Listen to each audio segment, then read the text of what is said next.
This is a video chart presentation of MELA Sciences. It's a NASDAQ capital market stock trading our ticker MELA.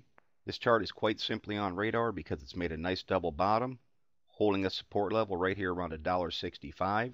Little bit of an up day on Friday, about 2.5%. Volume increased over the previous 3 days, up to 575,000 shares traded. This little 3-day candle pattern right here would be considered a Morningstar doji pattern. And today it'll stay on radar for confirmation to put together another green day, confirm the pattern, and add some support to the idea this is going to continue to try and push upward again. Take a quick run through the indicators.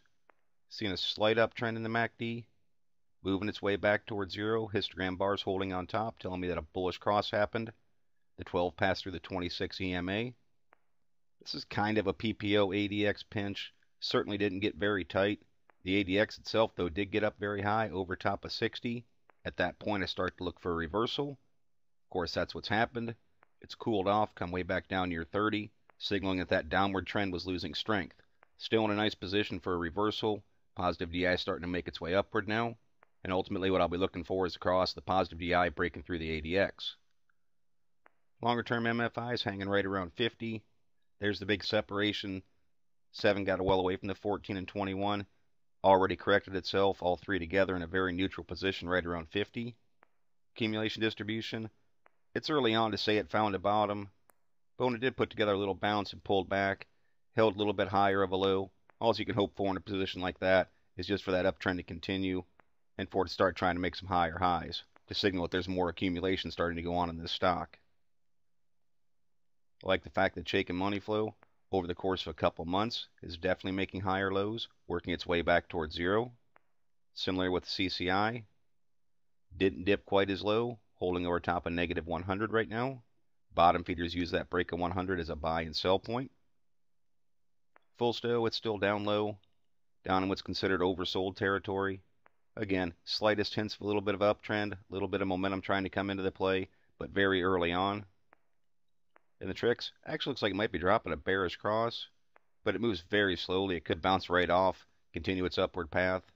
Still very early signs of a possible trend shift and a move towards some sort of bullishness. RSIs with a little bit of buying pressure that came in, held above oversold territory. And again, just a little bit of upward movement. Want to see them break through 50. That's a key benchmark between bullishness and bearishness for momentum. And I'd just be looking for continuation of the RSIs to move above that level and then hold above it, even with any sort of retraces. Similar to right through here. Nice move off the bottom. Stock added about 50 cents per share. But when it broke through and came back down and couldn't hold above 50, right through there, that was a sign that momentum was really coming back out of the play. And you can see what happened. Price per share fell right back down to that support level. Now, speaking of support, I'd look at a bottom support level right there around $1.60. But here in the near term, I'd have my eyes closer on $1.65 because I'd be more concerned if it broke down through $1.65 and closed down near $1.60 that bottom support might not hold the following day. And of course, there's no support in sight if it falls through it. So right now with the 3-day candle pattern, which is pretty simply defined, it's a downward trend followed by a doji showing indecision. Happens to be right on a support point, and it's followed up by buying pressure the next day. Overall, it's considered a pretty reliable reversal pattern, and that's why it's worth keeping an eye on today to see if it's going to push upward, confirm the pattern, try and break through this purple line, which is the 20-day moving average. It's the middle Bollinger Band, and it's the first early on sign of bullishness in the candles, so that's what I'd be looking for. Now, it's the upside of this makes this pretty nice.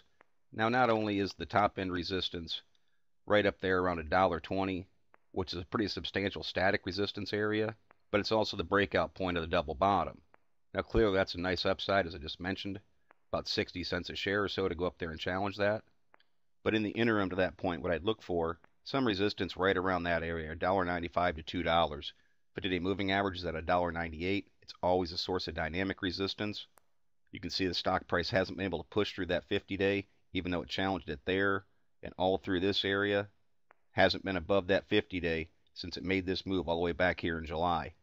So that's going to be a key point of what I would call secondary resistance before it can challenge that top end resistance at 220. And I don't see more coming in until back up here historically around $2.50. It's a nice looking chart though. Double bottom patterns can be very powerful patterns. And as long as it holds that support level I think it's a chart worth keeping on radar this week and going forward to see how it performs and if it can go up and challenge this 50-day moving average. Those are the type of things that I'd be looking for in the MELA chart. But as always, merely my interpretation. Thank you for watching and trade smart.